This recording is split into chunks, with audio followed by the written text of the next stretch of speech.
Ini dia nih, sebuah hal yang paling enak buat kita merenung, tapi merenungnya bukan merenungi mantan ya, tapi merenungi hidup yang akhirnya membuat kita sadar, tertampar, dan seizin Tuhan masalah beres. Ini masuk akal nih, yuk kita bahas. Ini adalah kisahku. Ini adalah kisah saya.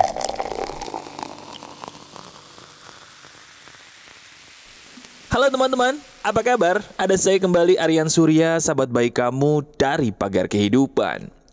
Kalau emang kita bicara tentang kisah Quora, itu emang paling menarik sih salah satunya ya. Kenapa? Karena entah kenapa memang kisah dari orang lain, terutama kalau didengerin malam-malam, itu enak banget. Seperti yang satu ini teman-teman. Coba deh, pernah nggak diri kamu kalau secara jujur menjadi orang tuh capek? Capeknya bukan capek mikirin orang lain, enggak ya. Apalagi capek ngurusin hidup, bukan. Tapi capek berpikir positif gitu loh. Gini, kalau secara jujur, pernah nggak diri kamu ngerasa nggak percaya lagi sama yang namanya pikiran positif? Bukan karena kita orangnya negatif ya, enggak, sama sekali enggak. Tapi justru karena kita orangnya realistis. Kita melihat kenyataan, kok pikiran positif saya lebih banyak salahnya sih daripada benarnya? Terus saya harus gimana? Apakah saya harus jadi orang yang negatif? Atau saya justru ya udahlah, harus tetap jadi orang positif terus walaupun saya capek. Nah itu tuh, itu yang akan saya bacakan kisah Quoranya hari ini. Dan kalau memang benar-benar kamu adalah orang yang relate banget dengan permasalahan tadi, nah ini udah waktunya diri kamu tertampar, tapi secara positif dan berubah. Bukan hanya di hari ini, tapi selamanya. Oke, kita langsung bahas nih. Gini kisahnya teman-teman. Jadi ada seseorang, ya saya nggak mau sebutin namanya, takutnya dia juga sahabat Pagar Kehidupan ternyata ya. Dia seseorang yang ngakunya sih sudah berusia 45 tahun. Dan jenis kelaminnya laki-laki teman-teman.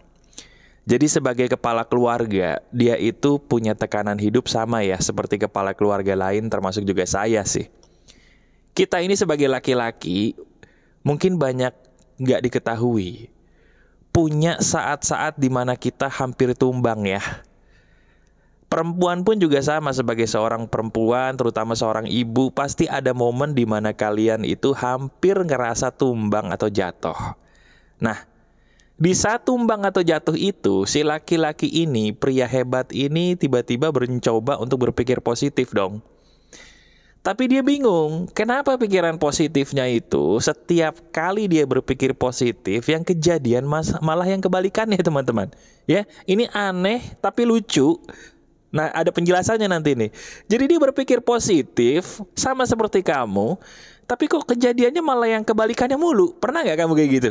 Kamu pernah nggak berpikir positif tentang seseorang gitu? Oh, dia baik-baik aja, dia oke-oke aja, dia setia, atau mungkin ya dia orangnya oke lah gitu ya, nggak ada masalah. Tiba-tiba yang terjadi kebalikannya. Berulang kali itu yang terjadi sama orang yang curhat di Quora ini. Nah, sampai akhirnya dia bingung teman-teman. Dia berkata, saya ini harus jadi orang seperti apa sih? Kenapa pikiran positif saya bisa terjadi malah kebalikannya terus? Di mana letak kesalahan dia? Oke, gini, saya akan menjawabnya dengan jawaban yang belum pernah diberikan orang ya. Gini loh penjelasannya, dengerin. Teman-teman, tahu nggak? Saya kasih tahu. Pikiran positif itu sebenarnya bagus. Bagus banget, cuman caranya yang gak bagus. Saya ulangi ya, tolong disimak baik-baik, ini ilmu emas banget nih. Pikiran positif itu bagus. Bagus banget. Bener kok itu, betul. Tapi caranya yang gak bagus menghasilkan pikiran positifnya jadi salah. Nah ini yang jadi perkara nih. Kita diajarin hidup ini harus berpikir positif, tapi gak diajarin cara yang benar tuh gimana. Setuju gak? Setuju sampai sini ya? Sehingga yang terjadi, kita jadi orang tuh bingung. Saya ini harus ngapain sih? Berpikir positif? Apa nggak usah berpikir positif aja nih? Jawabannya, kamu harus tetap berpikir positif, tapi yuk perbaiki caranya. Gimana caranya? Gini. Pertama, supaya kamu jelas, coba kita praktekin langsung ya. Saya ingin coba pikirkan seseorang yang belakangan ini membuat kamu jadi gelisah atau was-was. Bisa pasangan, bisa teman yang berubah, bisa rekan kerja yang kamu baru kenal tapi ragu, siapapun deh. Pikirkan seseorang atau kejadian yang bikin kamu tuh kayak ragu, ini orang atau kejadian ini nanti berjalan seperti yang aku mau atau tidak ya. Pikirin itu sekarang sejelas-jelasnya. Pikirkan hal yang membuat kamu bimbang sekarang. Silakan. Sudah? Udah kebayang wajah orangnya? Udah kebayang peristiwa apa yang bikin kamu bimbang, bikin kamu gelisah? Bagus. Nah sekarang saya ajarin. Pikirkan orang atau kejadian tadi sejelas-jelasnya. Kemudian, nah ini yang beda nih. Kamu taruh di kepala kamu sebuah kalimat begini. Pikiran positifku, pikiran negatifku, itu semua tidak penting. Ulangi ya di pikiranmu aja. Ayo sambil mikirin orang tadi, sambil mikirin kejadian tadi, ulangi di batin kamu. Pikiran positifku, pikiran negatifku, semuanya tidak penting.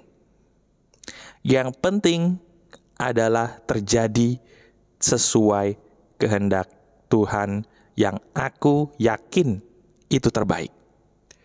Ulangi lagi ya. Ini harus dipraktekin sambil kamu ucapkan di mulut, gak apa-apa deh. Harus diucapin nih ya, biar kerasa perasaan positifnya, bukan hanya teori. Oke? Tolong kamu praktekin dulu. Pikirin orangnya lagi, pikirin kejadiannya lagi. Kemudian kamu katakan dalam hati, boleh diucapkan pakai mulut, terdengar telingamu sendiri, itu lebih bagus. Oke? Ucapkan gini.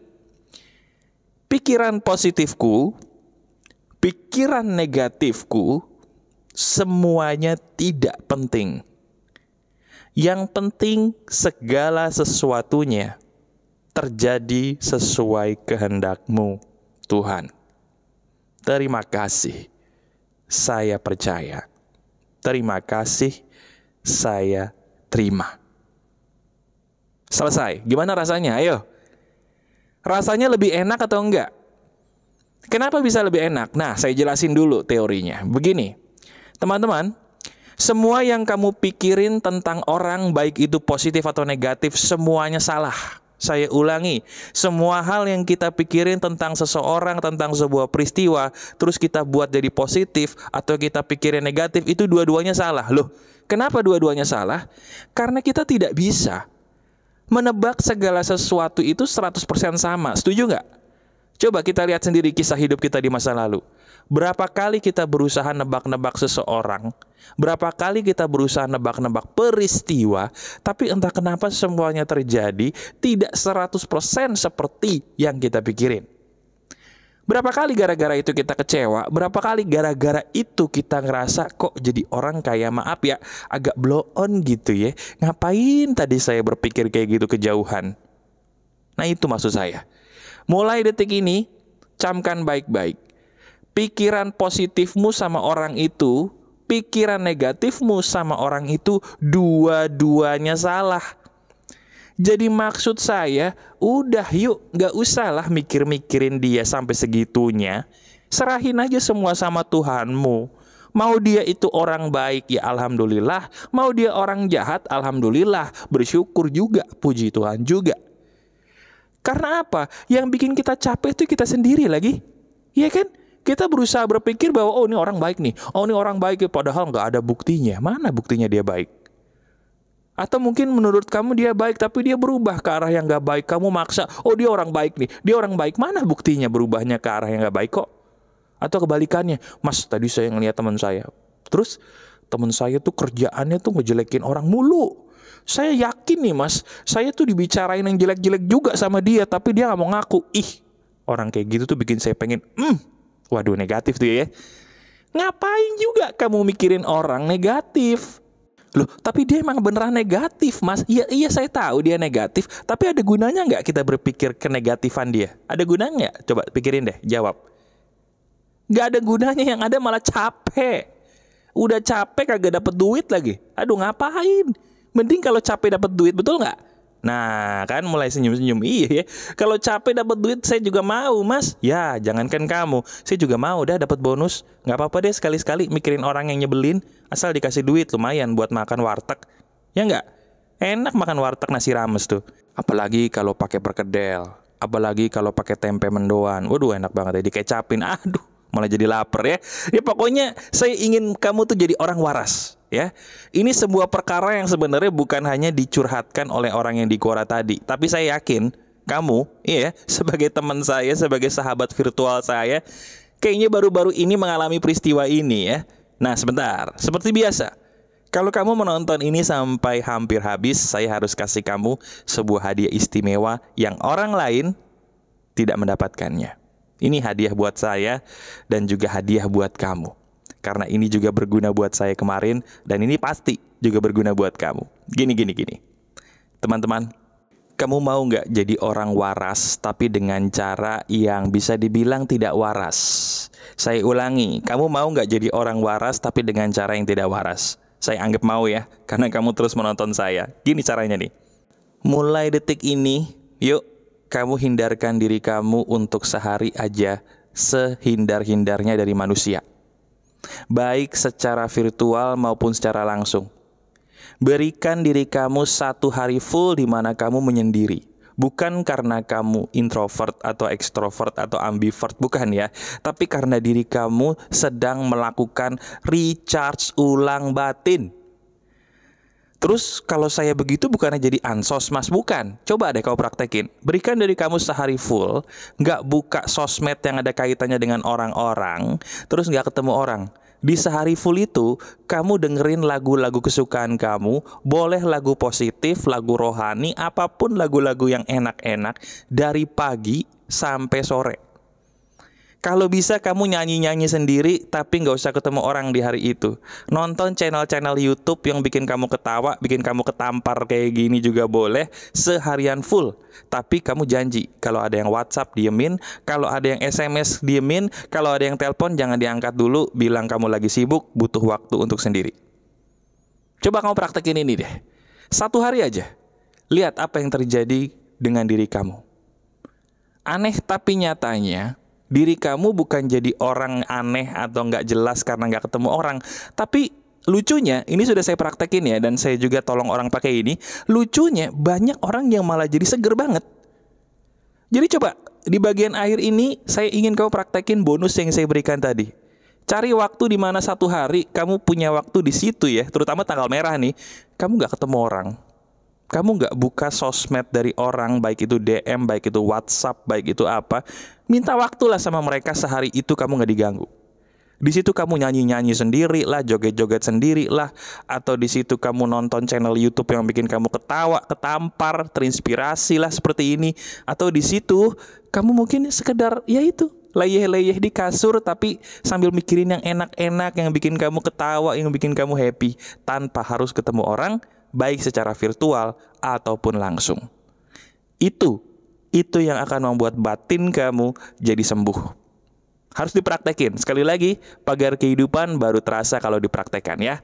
Jadi selamat mempraktekannya dan lihat keajaiban yang terjadi seizin Tuhan dengan adanya materi ini. Semoga berguna, praktekin ya. Kalau kamu suka, silakan klik jempol ke atasnya. Dan kalau belum subscribe, boleh subscribe, tapi enggak pun juga nggak apa-apa. Yang penting, kamu bisa bahagia dengan materi saya. Oke? Amin. Masih ada saya, Aryan Surya, sahabat baik kamu selalu dari pagar kehidupan. Tetap keep the spirit, keep sharing, and keep loving. Bye-bye. Ini adalah kisahku. Ini adalah kisah saya.